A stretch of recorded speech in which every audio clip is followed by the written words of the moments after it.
बच्चों, आज हम बात करेंगे बेटा rules for drawing graphs and diagrams के बारे में। यानी कि डायग्राम्स या ग्राफ्स बनाते समय हमें क्या कॉमन बातें ध्यान में रखनी चाहिए और क्या इसके नियम होते हैं।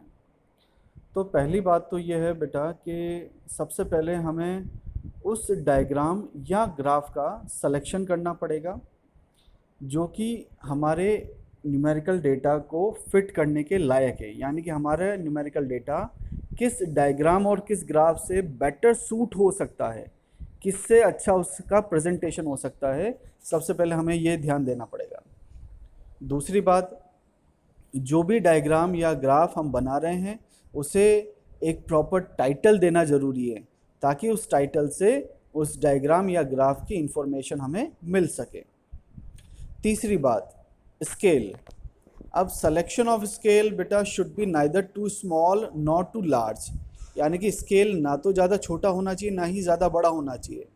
अब स्केल का मतलब क्या होता है, यानी कि जो हम वो सेल ले रहे हैं, जो उस बार की या उस ग्राफ की जो विड्थ है उसके बारे में प्रॉपर जानकारी होनी चाहिए। जैसे एक सेल कितने को रिप्रेजेंट कर रहा है, जैसे नंबर ऑफ पर्सन्स इन 1000 को रिप्रेजेंट कर रहा है या किसे रिप्रेजेंट कर रहा है, तो ये स्केल के थ्रू जानकारी दी जाती है।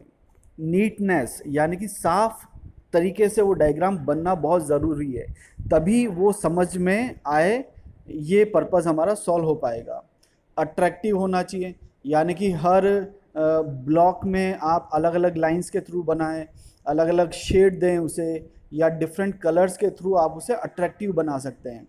क्योंकि डायग्रामेटिक प्रेजेंटेशन का सबसे बड़ा फ़ायदा ही क्या होता है सॉरी, सबसे बड़ा फ़ायदा यही होता है बेटा कि वो दिखने में अट्रैक्टिव होते हैं, और अट्रैक्टिव नहीं होगा तो फिर हमारा पर्पस क्या हो जाता है, फेल हो जाता है। एक और बात, ओरिजिनलिटी होनी चाहिए। यानी कि ओरिजिनलिटी का मतलब ये है यहाँ पर कि उसमें एक्यूरेसी बहुत ज़्यादा होनी चाहिए। यानी कि ऐसा नहीं है कि हम केवल उसमें बनाते समय घास काट दें, है ना, बिना स्केल की मदद से या बिना रूलर की मदद लिए हुए हम उसे बना दें। तो प्रॉपर एक्यूरेट मेजरमेंट के साथ जब वो बनेगा तो वो डेफिनेटली एक्यूरेट भी होगा, एक्यूरेसी का कंटेंट बन जाएगा। सिंप्लिसिटी, ज़्यादा हाईटेक हम उसे बनाएंगे तो समझने में दिक्कत करेगा, इसलिए जो उसके अंदर टर्म्स ली जा रही हैं उसे कॉम्प्लेक्स ना बनाकर उस डायग्राम को सिंपल बनाया जाए। और लास्ट बात, इकोनॉमिकल होना चाहिए।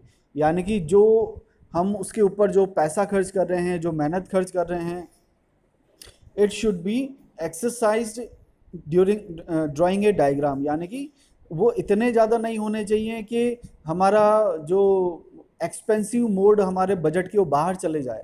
यानी कि वो जो डायग्राम का प्रेजेंटेशन है वो इकोनॉमिकल होना चाहिए, यानी कि थोड़ा चीपर होना चाहिए। इकोनॉमिकल का मतलब होता है चीपर।